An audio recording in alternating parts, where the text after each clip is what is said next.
Hello YouTube, Russ here, welcome back to the Trail Hunter, and today I'm going to be giving you guys my top 5 tips on how not to get food poisoning on the Everest Base Camp trek. Let's go!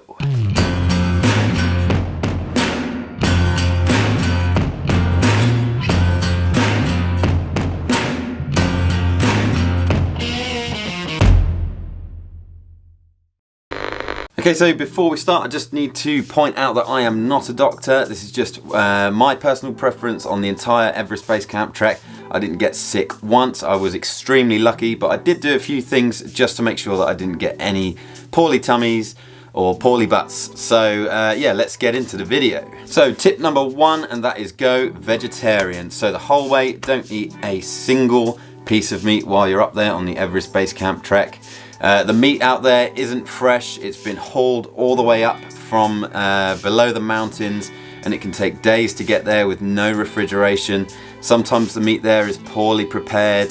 Sometimes the chefs might be a little bit underskilled in the cooking department, so definitely best to go vegetarian. I saw into a few of the kitchens in some of the tea houses, and the hygiene can be pretty poor as well. And also another issue is the amount of power cuts there is very common to get power cuts, so therefore a lot of the meat might be in refrigerators, but it might be without power on that refrigerator for about 18 hours at a time.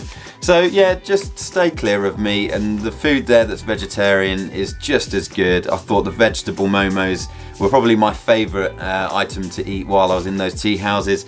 So yeah, I think that's probably one of my best bits of advice I can give you. And also, it's a lot cheaper to go vegetarian. The meat up there is generally either yak or mutton. You can get beef, but you don't know where that's come from. So yeah, it's definitely a lot cheaper to go vegetarian as well. Tip number 2 on how not to get sick on the Everest Base Camp trek is to purify even the bottled mineral water. Just like the meat up there, the water could have been carried up there for miles and for days in the hot and the cold. So you don't know how old the bottled water there is. Also, I heard from a lot of hikers on forums and on Facebook that the bottles for the mineral water can easily be opened without breaking the seal, and they could have put tap water in there to cut down on their costs. They're not trying to deliberately make you sick up there, but it costs a lot of money to get mineral water up to those mountains. So by all means, definitely drink the bottled mineral water, but if you want to be super safe, purify it or filter it. I use these Aquatabs water purification tablets. They were very good, just 1 tablet per litre of water. Just drop it in to your mineral water and you'll be absolutely fine. It makes the water taste a little bit like chlorine, like pool water, but for the sake of putting a tablet in, takes a couple of seconds, just drop it into your mineral water. Has a little bit of a funny taste, but I think this is one of the best things that I did, and I have heard about people getting sick from that water in the mineral water bottles. So yeah, purify or filter your mineral water. Tip number 3, and that is drink boiled water all the way from Pambuche upwards. The reasons for this are that boiled water, if you're drinking hot water in your flask, it's going to stop you getting a cough at high altitudes.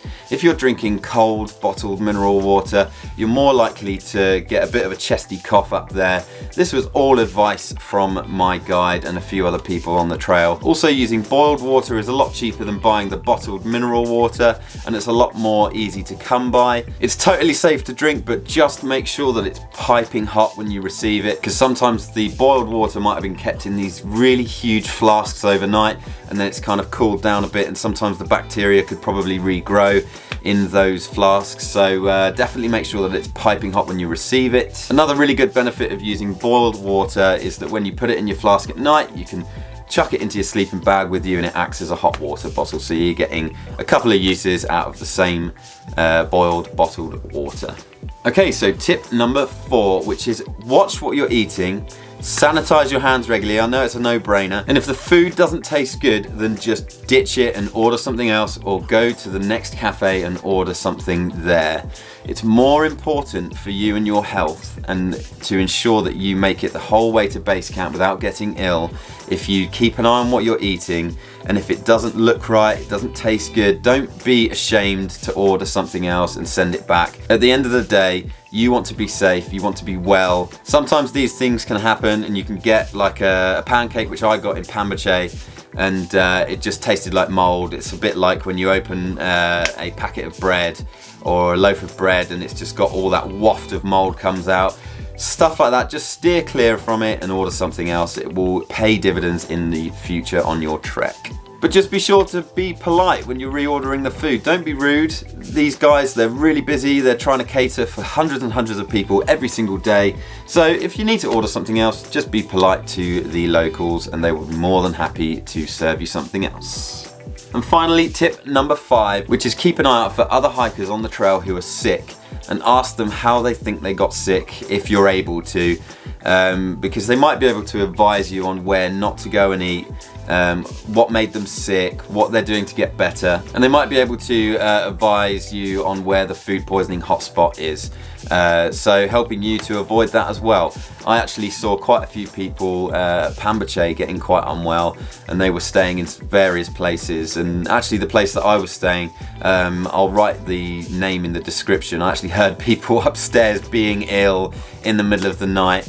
I was just incredibly lucky on this trip. I didn't get a single bout of diarrhea. I didn't get a single bout of vomiting. My stomach was absolutely fine. I maybe lost a bit of appetite due to the altitude. But yeah, I was extremely lucky. I just made sure I sanitized my hands all the time, especially before eating, especially after going to the toilet. It's a no-brainer, but it's very easy to forget, so just keep that in mind. The toilets in all of the guest houses were quite poorly kept, so just keep that in mind as well, and make sure that you're trying to keep your personal hygiene up as well. Okay guys, thank you very much for watching this video. I hope that you guys don't get sick on your Everest Base Camp treks. If you like this video, do give it a thumbs up and let us know in the comments section if you went on the Everest Base Camp trek and got sick, or if you didn't get sick, what did you do to prevent that, and let the trail hunter community know exactly what you did. Also, I'm going to be uploading videos just like this one quite regularly, about 3 or 4 times a week, so do hit that subscribe button below if you find these videos beneficial, so you won't miss a video. Also, don't forget to head to my website, thetrailhunter.com, for more hikes, gear reviews, written blogs, and hike itineraries, because they're all on there. So head over to thetrailhunter.com too. Thank you all very much for tuning into this video, and I'll see you guys in the next one.